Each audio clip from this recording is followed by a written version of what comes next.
মাননীয় স্পিকার, 2026-27 অর্থ বছরের মাননীয় প্রধানমন্ত্রীর নেতৃত্বে মাননীয় অর্থমন্ত্রী এই মহান সংসদে যে বাজেটটি উত্থাপন করেছেন, যে গণমুখী বাজেটটি উত্থাপন করেছেন, এদেশের মানুষের ভাগ্য পরিবর্তনে যে বাজেটটি উত্থাপন করেছেন, সেজন্য আমি মাননীয় অর্থমন্ত্রী জনাব আমির খসরু মাহমুদ চৌধুরী সাহেবকে ধন্যবাদ জানাচ্ছি।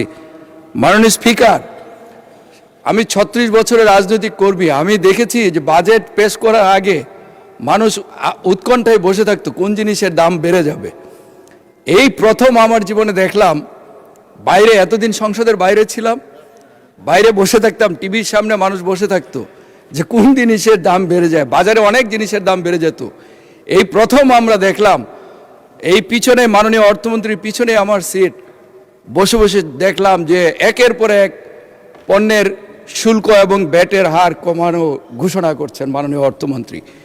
এই সংসদ যখন প্রতিটি সংসদ সদস্য টেবিল চাপড়িয়ে যখন অভিবাদন জানাচ্ছেন, আমি অবাক বিস্ময়ে লক্ষ্য করলাম আমাদের বিরোধী দলীয় বন্ধুদের একটু মন খারাপ মনে হয়। আমি লক্ষ্য করেছি, আমি জানি না কি কারণে ওনাদের মন খারাপ। আমি দেখেছি যে নিত্য প্রয়োজনীয় 60টি দ্রব্যের উপর দাম কমানো হয়েছে।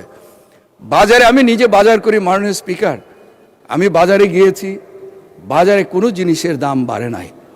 আমার মনে হয় আপনার দীর্ঘ অভিজ্ঞতা, আপনি এই স্পিকারের আসনে বসেছেন, এর আগে ওই লাস্ট সংসদের শেষের সিট থেকে ওইখানে বসেছেন মাননীয় স্পিকার, আপনার অভিজ্ঞতা আমার চেয়ে অনেক বেশি। আমার জীবনে এমন দেখি নাই মাননীয় স্পিকার। একটা ওই মির্জা গালিবের একটা আছে, ইয়ারব ও না সমঝে হয় না সমঝেঙ্গে মেরে বাত দে और দিল উনকো। হে আল্লাহ, তারা আমার কথা বুঝেনি এবং ভবিষ্যতেও বুঝবে না, বরং তাদেরকে এমন একটা দিল দিন যেন আমাদের কথা বুঝতে পারে। আমার একটি আমরা দেখেছি, দুটো জিনিসে আমরা দেখেছি দাম বেড়েছে মাননীয় স্পিকার। একটা হলো সিগারেট, আর একটা হলো মদ। এখন আমাদের বিরোধী দলের বন্ধুরা এই যে বাজেটটিকে সারা দেশের মানুষ সাদরে গ্রহণ করেছে, ওনারা বলেন চানাচুর মার্কা বাজেট। আমিরা শুনেছি চানাচুর বাচ্চারা খায়, আবার বড়রাও খায়, কখন অন্য কিছু খাওয়ার পরে নাকি চানাচুর খায়, সেজন্য মন খারাপ কিনা আমি জানি না। মাননীয় স্পিকার, এই বাজেটে শিক্ষাখাতে সবচেয়ে বেশি বরাদ্দ দেওয়া হয়েছে। আপনি জানেন শিক্ষা জাতির মেরুদণ্ড। একটি জাতিকে যদি আধুনিক প্রযুক্তিতে যদি শিক্ষায় উন্নত করা না যায়, তাহলে নেপোলিয়ন বলেছিলেন যে আমাকে একটি শিক্ষিত জাতি মা দাও, আমি একটি শিক্ষিত জাতি দিব। মাননীয় স্পিকার, মাননীয় প্রধানমন্ত্রী বাংলাদেশে পদার্পণের পরে বলেছিলেন আই হ্যাভ এ প্ল্যান। তখন অনেকেই বুঝতে পারেননি, ওনার কথার অর্থ বুঝতে পারেননি, ওনার যে দেশ গড়ার যে মহাপরিকল্পনা সেই কথা বুঝতে পারেননি মাননীয় স্পিকার। সেজন্যেই আর দেশে আসার আগে অনেকে বলেছিলেন তারেক রহমান আসে না কেন, আসবেন না, এইসব কথা বলেছিলেন। কিন্তু উনি 17 বছর এদেশের গণতান্ত্রিক আন্দোলনের নেতৃত্ব দিয়েছেন মাননীয় স্পিকার। এই দেশের মানুষ গুম হয়েছে, খুন হয়েছে, তাদের অধিকার আদায়ের জন্য 17 বছর সেই বিদেশে থেকে এদেশের গণতান্ত্রিক আন্দোলনের নেতৃত্ব দিয়েছেন। এদেশের এই দেশ গড়ার পরিকল্পনা সাজিয়েছেন 17 বছর, তিলে তিলে এই দেশ গড়ার স্বপ্ন দেখিয়েছেন মানুষকে।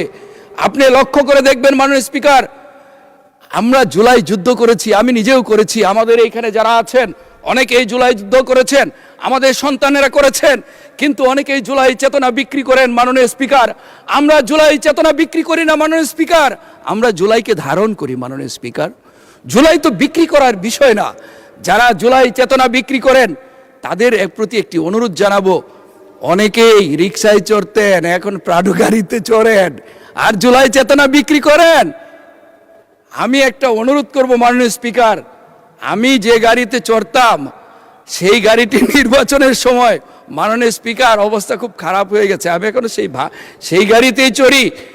আপনি যারা এই জুলাই চেতনা বিক্রি করেন মাননীয় স্পিকার, আমি অনুরোধ করব, ওনারা আগে কিসে চড়তেন, এখন কিসে চড়েন, কোন বাসায় থাকেন, ওনারা মাঝে মধ্যে লাইভ করেন, কোন বাসায় থাকেন একটু লাইভ করলে এই জাতি দেখতো ওনাদের কি এখন আগে কোথায় ছিলেন এখন পরিবর্তনটা কিরকম হয়েছে মাননীয় স্পিকার